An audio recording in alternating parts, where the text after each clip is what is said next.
When I decided on Ben Franklin as a topic for this speech, my first thought was, how do you explain an informative speech on one of the most well-known historical figures in American history? Then I remembered my first experience exploring the life of Ben Franklin, outside of a high school textbook anyway.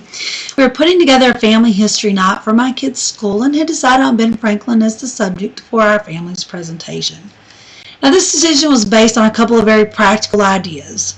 First of all, with a little baby powder in his hair, some reading glasses, and a new suit from the thrift store, my husband made the perfect Ben Franklin. But even more importantly, from the standpoint of a busy mom, who could be easier to do a report on? After all, most people have only two images of Ben Franklin. One of Ben Franklin and the Great Kite Experiment, and one of Ben Franklin signing the Declaration of Independence. But it didn't take long before I realized that these images really didn't scratch the surface of who Ben Franklin was and all that he had accomplished with his life.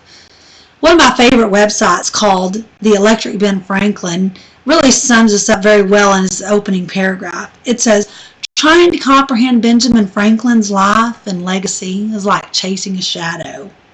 Each time one tries to get a fix on the reflection, it darts away and grows even larger." Ben Franklin's accomplishments reach far beyond the shadow of these popular images. Always concerned with the public good, Ben Franklin was committed to finding practical, effective solutions for everyday problems. These solutions came from his own imagination in the form of useful inventions and through the Junto Society, which Franklin referred to as a club of mutual improvement.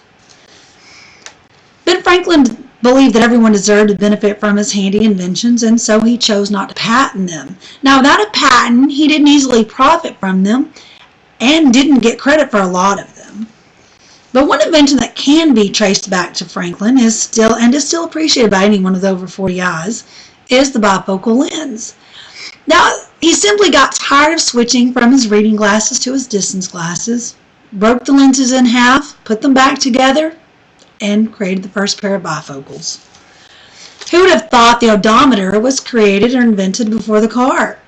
Well, Ben Franklin was Postmaster General, and he needed to map the best postal routes, and in order to do so, he needed to measure the distance between the cities, only he had a horse-drawn carriage and colonial technology, so this was not an easy task.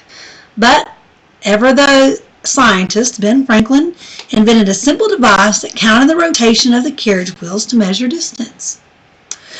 And although many people like to say Ben Franklin invented electricity, what his Great Kite Experiment actually did was to prove that lightning was electricity. And as a result, he invented the lightning rod. This is an 8 to 10 foot iron rod that was put on the tops of buildings and ships to protect them from lightning strikes.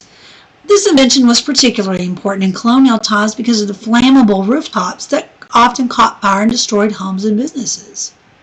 As Plato said, necessity is the mother of all invention, and this turned out to be especially true with Ben Franklin's inventions. Always a man of action, when inventions weren't enough to make improvements that he wanted, Ben Franklin enlisted the help of 12 of his best friends to form the Junto Society. Nicknamed the Leather Apron Club because of the leather work aprons that members wore, this organization was dedicated to the mutual improvement of society as a whole. They met once a week to discuss the issues of the day and are credited with forming a lot of the public services that we might take for granted. For example, it was the Junto Society that Ben Franklin came to when he went to Boston and found that their methods of firefighting were far superior to those available in Philadelphia.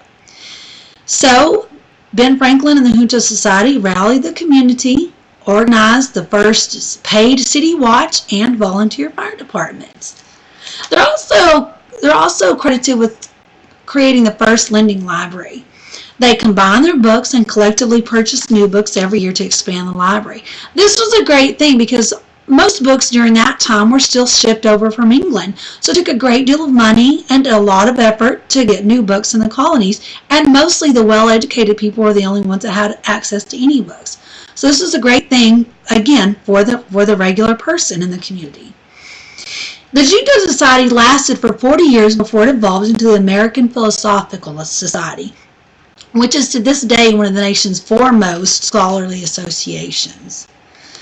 One anonymous writer said, "By turns pamphleteer, apprentice, printer, inventor, philosopher, politician, firefighter, ambassador, shopkeeper, and family man.